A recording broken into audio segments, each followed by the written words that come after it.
ঈদের মঞ্চটা তো কোনো রাজনৈতিক মঞ্চ না, সেখানে রাজনৈতিক উস্কানিমূলক বক্তব্য, একটা সম্প্রদায়কে যা খুশি তাই করার লাইসেন্স দিয়ে দেওয়া। তারপরে সব থেকে বড় কথা, আজকের বক্তৃতাটা খেয়াল করে দেখবেন, হিন্দু ধর্ম সনাতনী ধর্মকে গন্দা ধর্ম বলেছে, গন্দা ধর্ম, এই ভাষাটা ইউজ করেছে। মানে কত বড় লজ্জার বিষয় যে একজন হিন্দু ব্রাহ্মণ বাড়ির মেয়ে হয়ে নিজের ধর্মকে শুধুমাত্র ভোটের রাজনীতির কারণ, শুধুমাত্র জেহাদি ভোট ব্যাংকের কারণে, শুধুমাত্র জামাতি ভোট ব্যাংকের কারণে মুখ্যমন্ত্রী নিজের ধর্মকে গন্দা ধর্ম বলছে। আমরা বলছি এই ধরনের হিজাব পরিহিতা হিন্দু ব্রাহ্মণ কন্যার আমরা তীব্র বিরোধিতা করছি। আর মুখ্যমন্ত্রীর যদি এই ধরনের বক্তব্য সাম্প্রদায়িকতা না হয়ে থাকে, আমরা হিন্দুদের পক্ষে কথা বললে সেটা সাম্প্রদায়িকতা। আমরা যদি হিন্দুদের পক্ষে কথা বলি, মুখ্যমন্ত্রী 30% কথা ভাবছেন, আমরা যদি 70% কথা ভাবি, এটার মধ্যে সাম্প্রদায়িকতা। হিন্দুরা জায়গায় জায়গায় মার খাচ্ছে। মোথাবাড়িতে হিন্দুদেরকে একটা অডিও ভিজুয়াল বিয়েতে দেখা যাচ্ছে, সেখানে বলা হচ্ছে হিন্দু বলে কিছু রাখবো না, আর সামনে পুলিশ অসহায়ের মতন দাঁড়িয়ে আছে। আমি বলছি এই নির্দেশটা তো প্রশাসনের উপর তলা থেকে আসছে। মুখ্যমন্ত্রী ঈদের মঞ্চ থেকে আজকে বলেছেন তিনি নাকি লন্ডন সফর কাটছাট করে চলে এসেছেন ঈদের জন্য।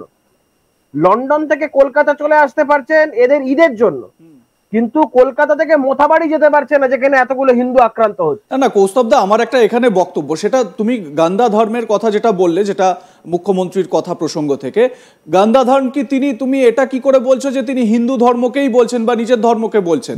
আরো একটা বিষয় দেখো, উনি যেরকম, আমি বলছি এই মুসলমান ধর্মের লোকেদেরকে ওদেরকে এই আঙ্গিকে মুখ্যমন্ত্রী বলে দেখাতো গান্দা ধর্ম। মুখ্যমন্ত্রী কুম্ভতে কেউ মারা গেলে, যদি অত্যন্ত দুঃখের ঘটনা, মারা গেলে মৃত্যুর কুম্ভ বলতে পারে। হজেও তো বহু লোক অনেকবার মারা গেছে, একবারে মৃত্যুর হজ বলেছে? মুখ্যমন্ত্রী বলুক না। মুখ্যমন্ত্রী যদি মুখ্যমন্ত্রী সাম্প্রদায়িক সম্প্রীতির একদম মানে জ্বলন্ত উদাহরণ হতে চান, তাহলে বলুন না। মুখ্যমন্ত্রী মৃত্যু কুম্ভ যেমন বলেছেন, মৃত্যু হজ কেন বলেননি যখন হজে মারা গেছে? মুখ্যমন্ত্রী আজকে হিন্দু ধর্মের লোকজনকে গন্ধা ধর্ম বলছে, এদিকে মুসলমান ধর্মের লোকজনদের বলুন তো ওটা গন্ধা ধর্ম বলুন। কৌস্তবদা, যদি ধরো তোমার যে বক্তব্য, সেই বক্তব্য নিয়ে যদি আমি বলি, তাহলে মুখ্যমন্ত্রী যেরকম ঈদের নামাজে যাচ্ছেন বা ঈদের অনুষ্ঠানে যাচ্ছেন, সেরকম কিন্তু জগন্নাথ ধামও শুরু করছে। আমি তোমাকে যেটা বলছি সেটা হচ্ছে হিন্দুদের সেন্টিমেন্টে না আঘাত দেওয়াটা খুব সহজ। হ্যাঁ, হিন্দুরা তো চট করে আক্রমণকারী হয় না।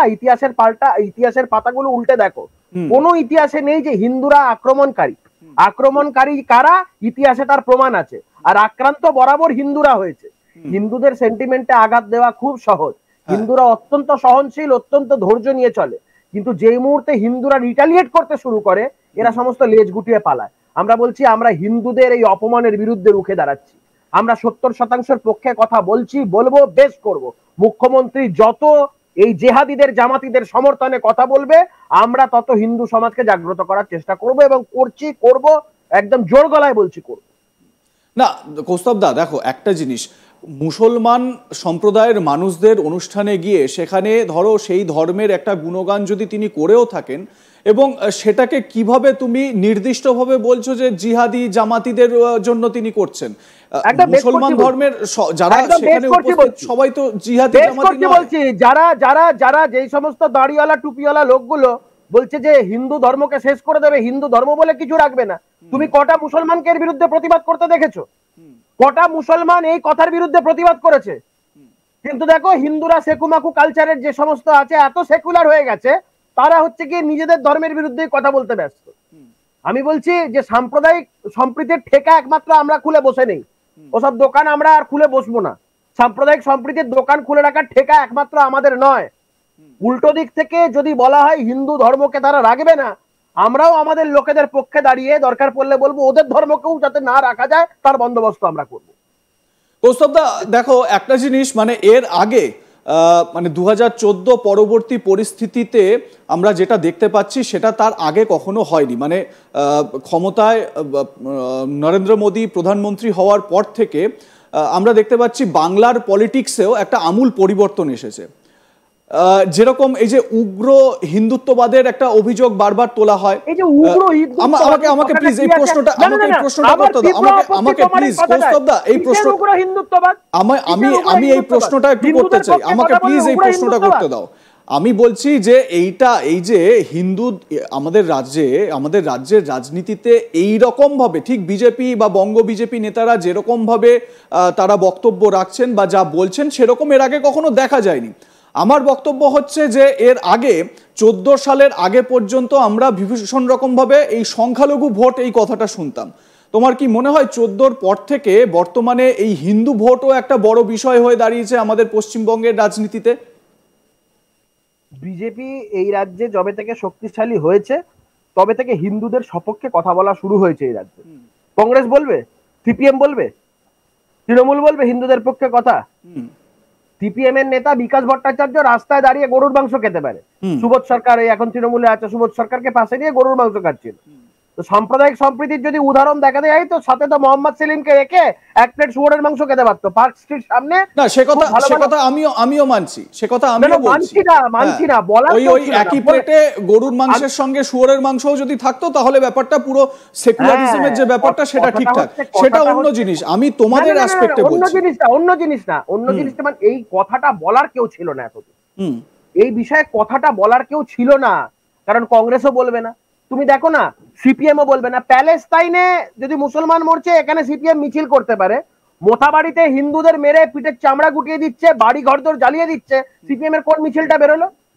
কংগ্রেসের কোন নেতারা এখানে হিন্দুদের মারার সাম্প্রদায়িক সম্প্রীতির মিছিল হচ্ছে, কিন্তু হিন্দুদের মারছে এই কথাটা বলে কংগ্রেসের লোকেরা মিছিল করবে।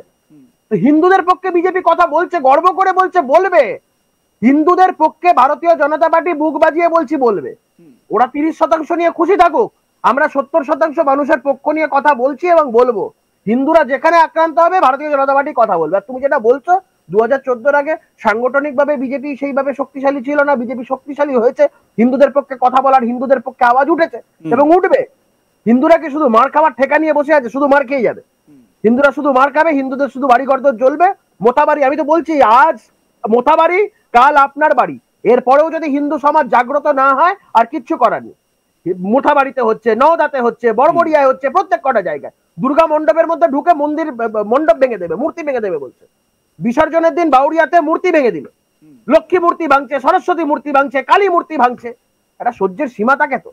বেশ, এবারে কৌস্তবদা, এবারে ঠিক তুমি যেরকম ভাবে তোমার বক্তব্য বলছো ঠিক এই জায়গা থেকেই আমরা আমাদের পরবর্তী যে আলোচনা সেই আলোচনায় যাব।